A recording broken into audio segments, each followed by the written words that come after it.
நிகழ்ச்சியின் முதல் பகுதியாக வரவிருப்பது நலமுடன் வாழ. இதில் ஆசன ஆண்டியப்பன் அவர்கள் யோகாசன பயிற்சியை எளிய முறையில் நமக்கு கற்றுக் கொடுக்க வருகிறார். வாங்க பார்க்கலாம்.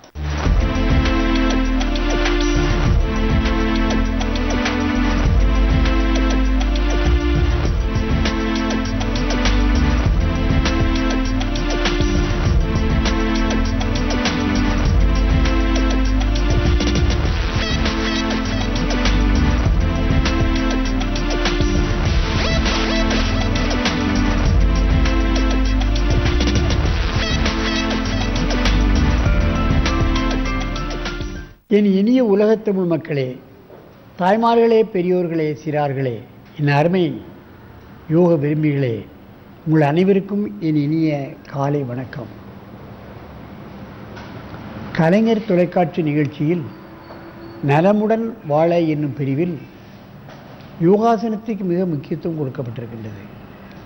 அதிகாலை வேளையில் முதல் நிகழ்ச்சியாக உங்களுக்கு இந்த யோகாசன நிகழ்ச்சி தரப்படுவதன் காரணமே மக்கள் எல்லோரும் நலமுடன் வாழ வேண்டும், நோயின்றி வாழ வேண்டும், எல்லா நலன்களையும் பெற வேண்டும். மனிதன் ஆரோக்கியமாக இருந்தால்தான் அவன் பெற்ற நலன்களை, செல்வங்களை, மற்ற செல்வங்களை எல்லாம் அவன் பூரணமாக அனுபவிக்க முடியும். அதைத்தான் நீங்கள் கவனத்தில் கொள்ள வேண்டும். என்ன பணம் இருந்து என்ன பிரயோஜனம், என்ன பதவி இருந்து என்ன பிரயோஜனம், நோய் இருந்து என்ன பிரயோஜனம். நோய் வந்தால் அவைகளெல்லாம் சரியாக அனுபவிக்க முடியாது. இன்றைக்கு நிறைய மருத்துவமனைகள், மெடிக்கல் ஸ்டோர் இவையெல்லாம் பெருகிக்கொண்டே போகின்றன. மக்கள் எவ்வளவுதான் செல்வந்தர்களாக இருந்தாலும், எவ்வளவுதான் வருமானம் வந்தாலும், நோய்பட்டு விட்டால் அவைகளெல்லாம் மருந்து செலவுக்கே போய்விடுகிறது. நோய் இல்லாமல், மருந்து செலவு இல்லாமல் வாழ வேண்டும் என்று சொன்னால் நீங்கள் அனைவரும் குடும்பத்தோடு ஏதாவது 1-2 ஆசனங்களை காலையில் ஒரு 10 நிமிடம், 24 மணி நேரத்தில் ஒரு 10 நிமிடம் உங்களுக்கு கிடைக்காது என்று சொல்ல முடியாது, மறுக்க முடியாது. தினமும் செய்யுங்கள், நலம் பெறுங்கள். அந்த வகையிலே இன்றைக்கு பாருங்கள், அரங்கநாதன், கல்கி அரங்கநாதன் மெட்ரிகுலேஷன் பள்ளி இது ஐயனாபுரத்திலிருந்து 2 குழந்தைகள் வந்திருக்கிறது. 6ஆம் வகுப்பு படிக்கிறார்கள். அதனுடைய ஆசிரியர் அருண்குமார் அங்கே மாணவர்களை எந்த அளவுக்கு அழகாக பழகி இருக்கிறார் என்பதை அவர்கள் செய்கின்ற ஆசனமே ஒரு எடுத்துக்காட்டு. இப்பொழுது அவர்கள் பூரண மத்தியேந்திர ஆசனத்தை செய்ய போகிறார்கள். என் அருமை மாணவிகளே, நீங்கள் பத்மாசனத்தை கலைத்துவிட்டு முதலில் வலது காலை தூக்கி போட்டு செய்யுங்கள். பத்மாசனத்தை கலையுங்கள். மெதுவாக முதலில் ரைட் லெக் நன்றாக முதுகை திருப்பி, முதுகு பக்கம் போகிற பக்கம் தலையை திருப்பணும். முதுகெலும்பை திருகக்கூடிய ஆசனம் சிலவற்றுதான் இருக்கிறது. பாருங்கள், முன்னும் பின்னும் வளைக்கிறோம், பக்கவாட்டில் வளைக்கிறோம். முழுவதுமாக திருப்பக்கூடிய ஆசனத்தை கண்டுபிடித்தவர் வஜ்ஜேந்திர முனிவர். அவர் பெயராலே இந்த ஆசனம் வைக்கப்பட்டிருக்கிறது. இப்பொழுதெல்லாம் என்ன கழுத்து வலி, முதுகு வலி, எத்தனை பேர்கள் ஆஸ்பத்திரிக்கு போய் அந்த முதுகெலும்பில் உள்ள எலும்பை எடுத்துவிட்டு பிளாஸ்டிக் எலும்பு வைக்கிறார்கள், கழுத்தெலும்பை எடுத்துவிட்டு பிளாஸ்டிக் எலும்பு வைக்கிறார்கள். காலமெல்லாம் பிசியோதெரபிக்கு போகிறார்கள், காலமெல்லாம் வலி மாத்திரையை சாப்பிடுகிறார்கள். இவைகளை செய்துவிட்டால் இந்த L4 L5 உள்ள பிரச்சனை முதுகெலும்பு ஃப்ளெக்சிபிளாகிவிடும். கழுத்திலே ஏற்படக்கூடிய ஸ்பாண்டிலைசிஸ் நீங்கிவிடும். ஒரு 10 நாள் தொடர்ந்து செய்தால் போதும், இந்த ஸ்பாண்டிலைசிஸ் L4 L5 உள்ள நோய்களெல்லாம் நீங்கிவிடும். எடுத்து விடுங்க. ஆசனத்தை கலையுங்கள். இப்பொழுது ஒருவருக்கொருவர் நேராக பார்த்து கொண்டு இந்த ஆசனத்தை செய்ய வேண்டும். வலது காலை தூக்கி போட்டு செய்யுங்கள்.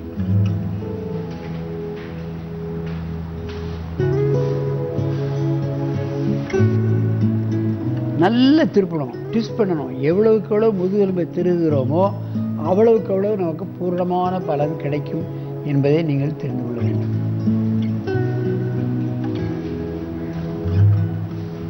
ஒரு 20 எண்ணிக்கை இந்த நிலையில் நீங்கள் இருக்க வேண்டும். மெதுவாக இந்த ஆசனத்தை கலையுங்கள்.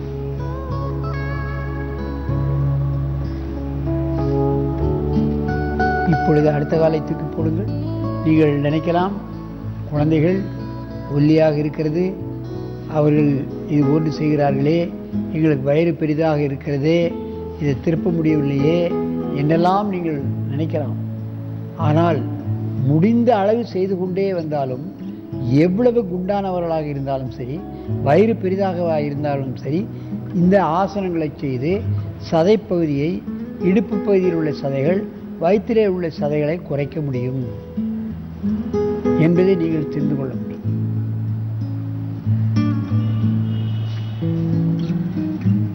மெதுவாக இந்த ஆசனத்தை கலையுங்கள். மீண்டும் ஒரு முறை அந்த பக்கம் செய்யுங்கள்.